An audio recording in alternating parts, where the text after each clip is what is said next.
Matapos ang ilang taong pagiging magkaalyado, ngayon ay muling nabuhay ang pagiging magkaribal sa politika ng kampo ng Duterte at Nograles.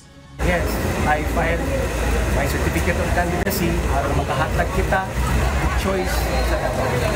Lalabanan ni dating Civil Service Commission Chairperson Carlo Nograles sa pagiging mayor ng Davao City si dating Pangulong Rodrigo Duterte. Aminado ang opisyal na hindi magiging madali ang susuungin niyang laban sa 2025 local elections. Sa tinuod lang, pining proseso, pining desisyon,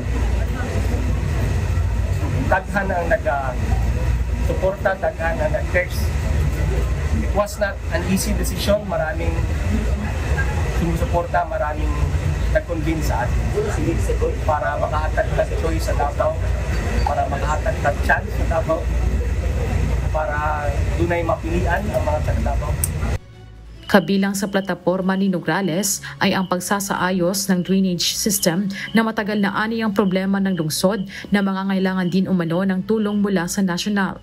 Kasama rin ni Nograles na naghain ng COC ang kanyang kapatid na si Atty. Migs Nograles na tatakbo bilang congresswoman sa 1st District ng Davao, na siyang magiging kalaban naman ni Congressman Paulo Pulong Duterte. Ang running mate naman ni Nograles ay si Councilor Bernie Alag na makakalaban ni Sebastian Baste Duterte sa pagka-vice alkalde. Samantala, pinabulaanan naman ng hupong sa Tawong Lungsod Party ang naging usap-usapan sa social media na pang-withdraw umano ni dating Pangulong Duterte sa kanyang COC sa pagka-alkalde at tatakbo bilang senador.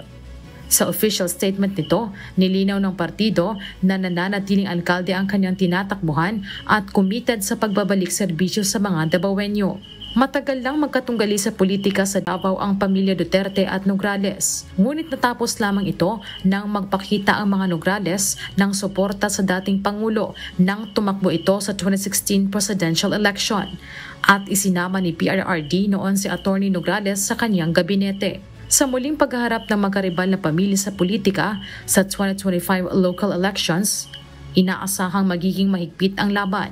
Ngunit sa huli, ang kailangan pa ring manaig ay ang boses ng mga Davaoenyo. Sa pagtatapos ng COC filing, umabot na sa 78 ang nakapaghain ng kanilang Certificate of Candidacy dito sa Comelec Office sa Magsaysay Park.